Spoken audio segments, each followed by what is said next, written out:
So everybody, I would like to welcome Lisa Thompson to the Quiet Time podcast. Lisa and I met, I don't know if it was a year ago or maybe 2 years ago, and I was on her incredible podcast. And now we've created this incredible relationship and connection through podcasting and just friendship and entrepreneurship. And I think that's super important for the listeners to understand. And Lisa, welcome. Thank you. It's so awesome to be here. And yeah, we met 1 year ago. We connected on LinkedIn, became really strong friends right off the get-go. So honored that you're on my podcast. I'm really happy to be here. I love talking about anything about entrepreneurship and friendship that comes with it. We all have to stick together. Absolutely. Being an entrepreneur sometimes can get very lonely, as you and I talked about, I think maybe a week ago, Yes. just about the loneliness that can come with being, your own business owner and some of the hardships, because it feels like you're always talking about your business. Tell us how you got into this. How did you become an entrepreneur and how did you become a successful entrepreneur? Well, thank you for the kind words of being a successful entrepreneur.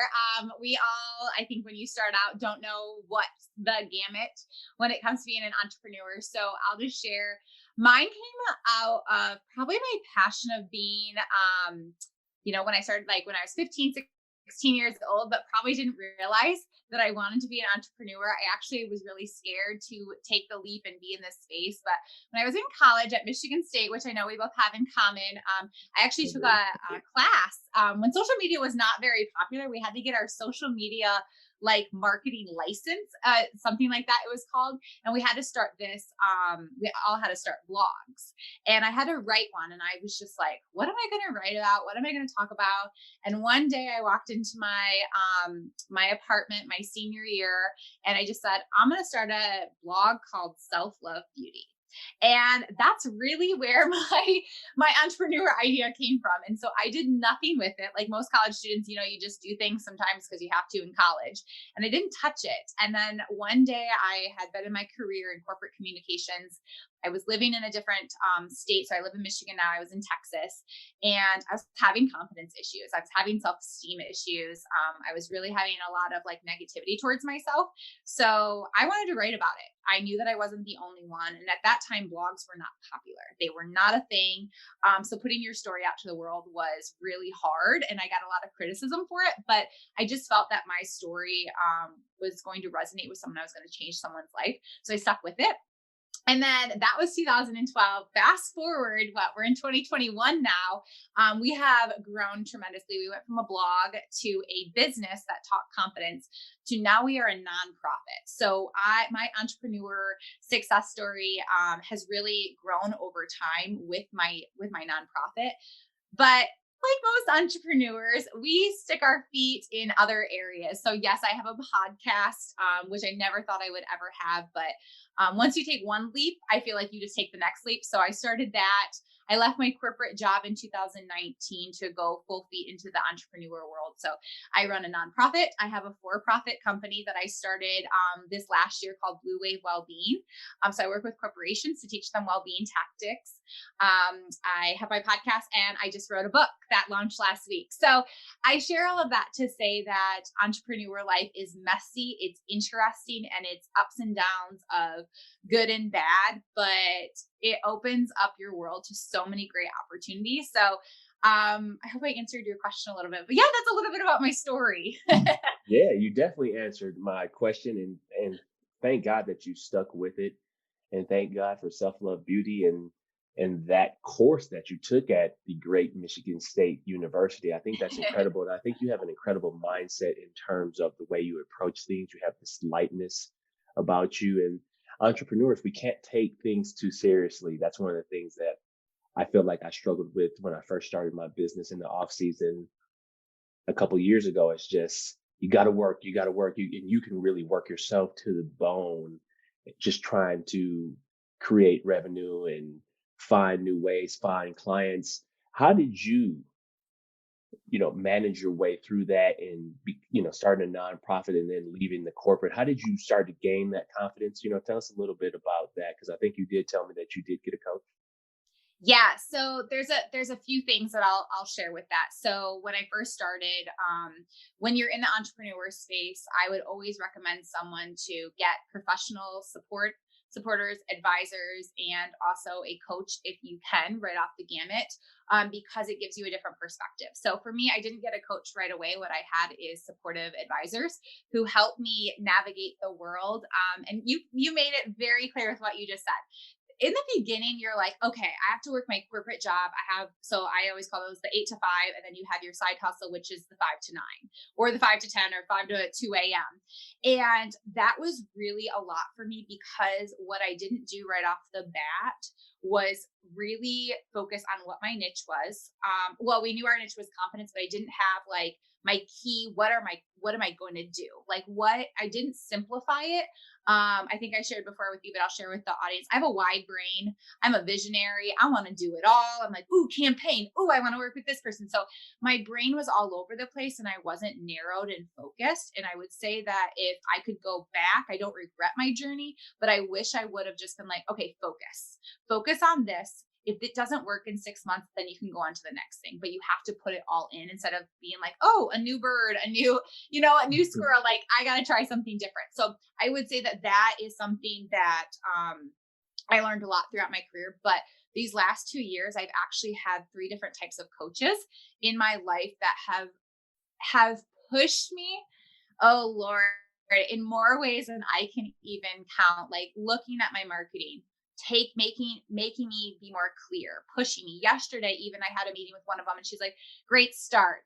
Okay, now we need to sit back and we need to focus again." And my brain was just like, "No, no, no." I'm like tired, but she told me like, "This is what I'm trying to push you to do," and I appreciate people like that. So, in being an entrepreneur, you're by yourself. You have to push yourself. So, having that surrounding system, getting coaches in your life, finding partners and collaborating has really changed the game for me. But I've also had to change who I was as a person of being able to take feedback, having criticism, not in a bad way, but take it as I can to grow myself and to grow into a positive person instead of it's really easy to become negative when things don't go your way in the entrepreneur world. Yeah, absolutely. The power of a coach. My business has been able to take off with my coach just in terms of holding me accountable, setting deadlines and actually meeting those things. And you figure out how to just really focus on one thing, get that done, and then move to the next thing. But that accountability piece is crucial and it's key because, like you said, entrepreneurs, you're by yourself. Who's going to be the one to push you? If you're a small business owner, who is going to be the one to push you to become better? You're not going to necessarily ask the people who work for you. Exactly. Well, and it's funny, this earlier this week, I had a phone call with one of my board members for my nonprofit, and he was like, "Okay, did you do this, this, and this?" And I knew he was going to ask me that. So I wanted to make him proud. And I was like, "Yeah, I did do all of that stuff." And he goes, "See, but if he wouldn't have challenged me and pushed me and like even made it very clear to me, like, I know you want to be here, but I want to take you to the next level." And he's pushed me to that point. So it's like, yes, like having those people in your life that are checking on you and aren't taking your crap when you want to make excuses. I knew that he was going to look at me and be like, okay, that was just an excuse. You can do better. And I teach people that. Like I teach it. So I always say you have to practice what you preach as well. Yeah, definitely. When started to become a coach, I think it was harder for me to sell because I wasn't getting coached. If Yes. you're not, you can't give something that you're not getting. So I think that's incredible. Thank you for sharing that. Yeah. So tell us a little bit more about self love beauty, like where you're going in the next 5 years. What's the big vision for your company right Yeah, so great question. This is a question that people keep asking me, and I finally have answers, which is so great that we're talking about this. So now? I'll share a little bit about both my companies because I think both of them are so prominent in my life. So Self Love Beauty, as the nonprofit that I teach, is I want to change people's lives. I want to teach them confidence, and so every year I have a goal, and it's crazy to think that you have sales goals when it comes to a nonprofit, but that's how we have to work in order to achieve, our impact and our growth. So my 5-year plan is to really be across the whole state of Michigan, helping people have confidence, working with college students, working with women's shelters, working in school districts, working with other nonprofits, because so many people say to me, well, that's a little broad. And yes, it is broad, but the point of it is my vision is to bridge the gap of confidence across all generations.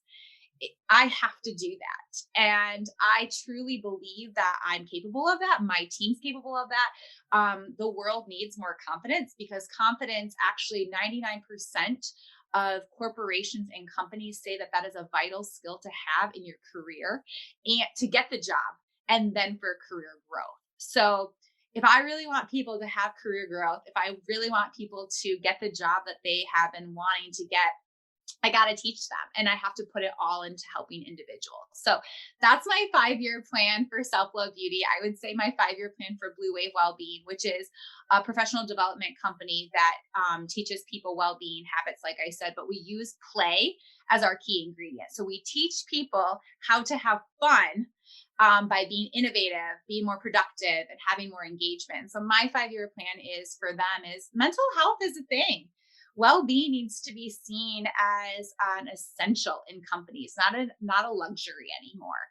And so my 5-year plan is to impact as many employees as I possibly can, work with companies, not just work with one department, but working with multiple teams, so that we're ingraining this workplace culture of play and fun and intentional setting into meetings, that people's lives are changed and they are excited to get out of bed every morning to go to work.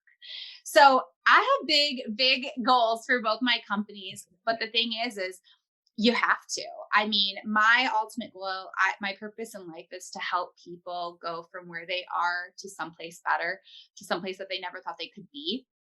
And if that's really what I want to do, I have to do it in both my companies, in corporations, but also in communities I work That's incredible. And you light up when you talk about it. Like that excitement is great. And that's one of the best things that you work with within corporations, that I work with people, is being excited about what you do every single day. Like, I'm super excited. It's easy for me to wake up and put in extra work or learn how to coach people even better, or talk with my clients. And I know you feel the same way, that because you love what you do and you have that purpose behind it, and that purpose is what's driving you. How did you find that purpose? through trying a lot of different things. So I always tell everybody that I think sometimes we forget that our purpose in life was probably always there when we were 10 years old. We knew what we wanted to do. It's just finding the niches in it. So I say that I wanted to be a broadcaster. I wanted to go speak and help people and teach them things and all of these great things.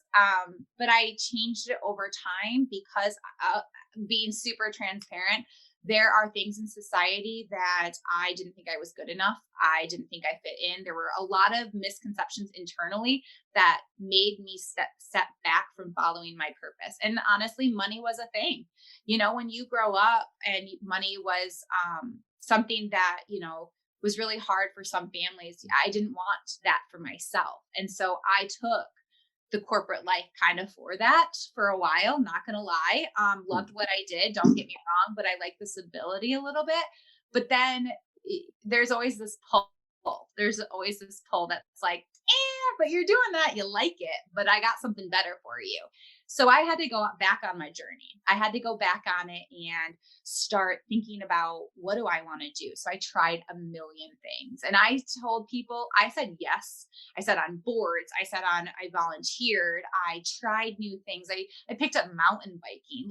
I picked up things that, if you knew me, those were not things that I normally did, but I wanted to figure out what made me happy again, what that was. And so then I started to realize that it was helping people. But what does that mean? And I had to find out what helping people meant to me, which I love teaching confidence. I love teaching about well-being. So to answer your question, it's really about I had to say yes to a lot of things and understand and be self-aware of what was bringing me happiness or what I was doing because I thought that that's what was expected of me by other individuals. And once I finally sat down, took some deep breaths, and really started to internalize this over a course of 3 years, this did not happen overnight. I was still building self-love beauty and still unsure of what I wanted to do when I grew up. So I love to just remind people it is okay to not know right away. I really think that's important. And so I now say no to things that don't bring me joy. Yes, I still have to do my laundry and like, things like that. Like I can't just not do that because it doesn't bring me joy. But the point is now I live out my purpose, and it's all because I did the work to get there. Absolutely. Absolutely. A lot of people think that things like your company or other big companies happen overnight. No, it's a lot of shooting missiles in different places and seeing where they land. And then Yes. once you see where you land, what excites you, that's the best way to find your purpose. That's the best way to find the job that's right for you.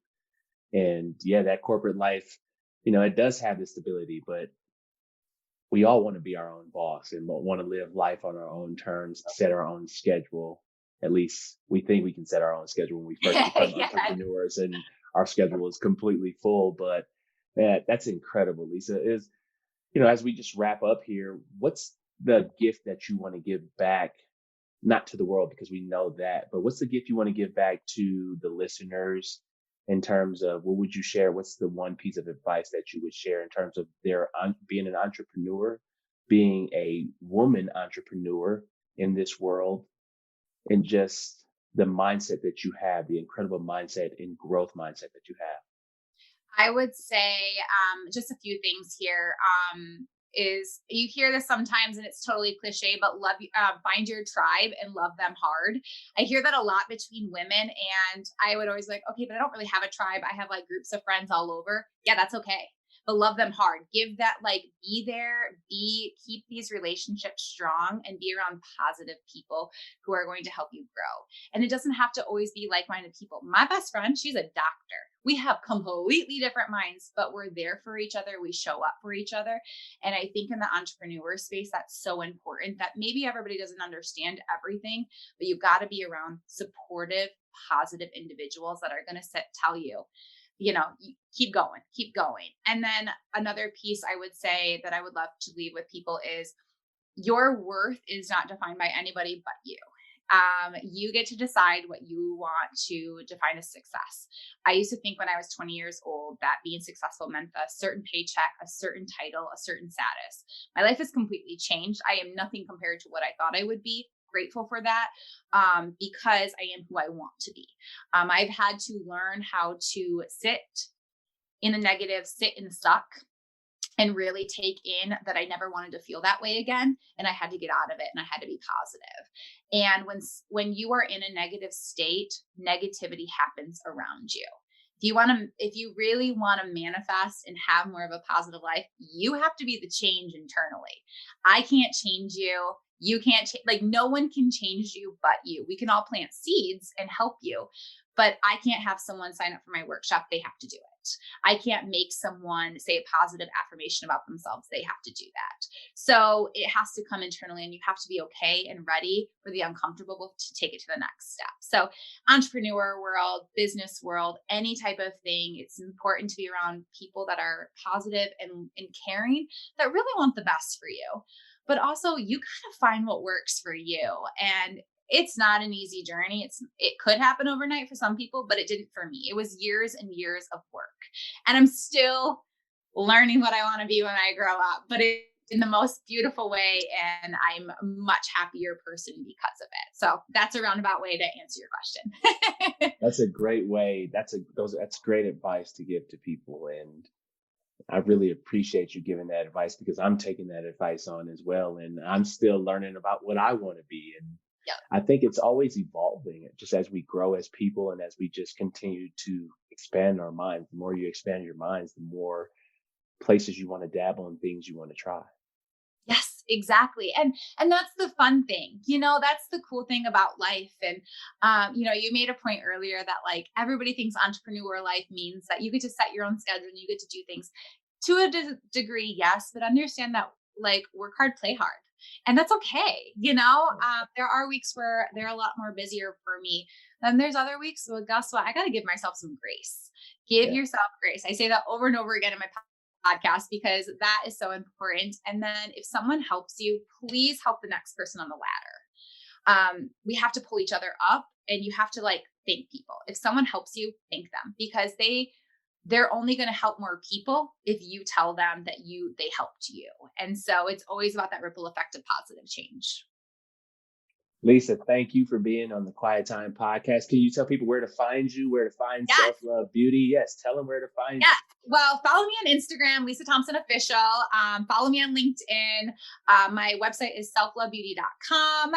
That has all of my information out there, but LinkedIn is really my jam, and so is Instagram. So follow me on those things, and you will see all the updates on all of my businesses. Awesome. Thank you, Lisa.